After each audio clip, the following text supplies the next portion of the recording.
Hello everyone, welcome back to Lucky15, and in this video I'll be giving you my Lucky 15 tips for tomorrow's horse racing action. Now the first tip tomorrow, the first leg of our Lucky 15, we go to Catterick for the 2:30 with a horse called Goodnight Mr Tom. This horse is 7 forward but makes at the moment, trained by Mark Johnston, and Joe Fanning is booked for the ride tomorrow in the colours of Paul and Claire Rooney. Now this horse ran very nicely after Hamilton on his last start, and he was raised a couple of pounds by the handicapper, and he's now got a nursery mark of 84, and I think that's definitely a fair mark for him tomorrow.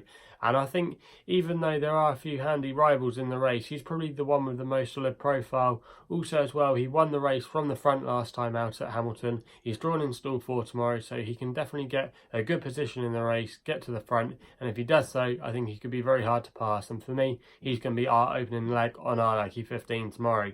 We then go to our second leg tomorrow in our Lucky 15 in the 6:30 at Windsor with a horse called Indian Raj.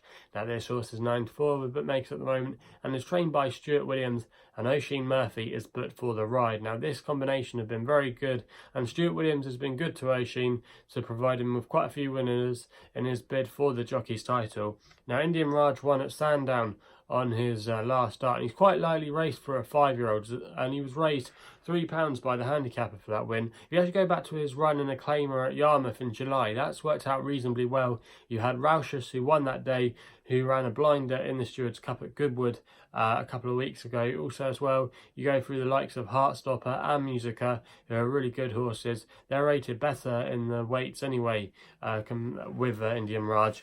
And I just think tomorrow this is quite an easy task for him, and it could set up really well. And I think this horse could maybe go off nearly as short as even money. So for me, as the second leg of our Lucky 15 tomorrow, that's going to be the selection there. We then go for a bit of jumping action in the 7:10 at Bangor-On-Dee with a horse called Marble Moon. Now this horse, Marble Moon, is currently 6 to 1 but makes at the moment, trained by Evan Williams, and Adam Wedge is booked for the ride tomorrow. This horse has been running in some decent chases throughout the summer. His 4'4" last time was actually probably a good effort in the circumstances, and also as well, if you go back to his run on his penultimate start at Newton Abbot when he finished second, that was a good effort too. If you go back also as well to some of his form last year, he actually completed a 4-timer over hurdles, and he definitely can win a race. And I think this particular race tomorrow is actually quite a bit more easier compared to some of those other races he's been running in. So at 6 to 1 tomorrow, I think he's a massive price in this race. He does have to carry top weight, but we know he can stay, and I think he's definitely going to be there or thereabouts tomorrow come the winning line. So for me, Marble Moon is going to be our third selection of the day. We then go with our final leg of our Lucky 15 in the final race at Windsor in the 8 o'clock with a horse called Tamooz. Now this horse is 11 forward but makes at the moment, trained by Roger Varon, and David Egan is booked for the ride.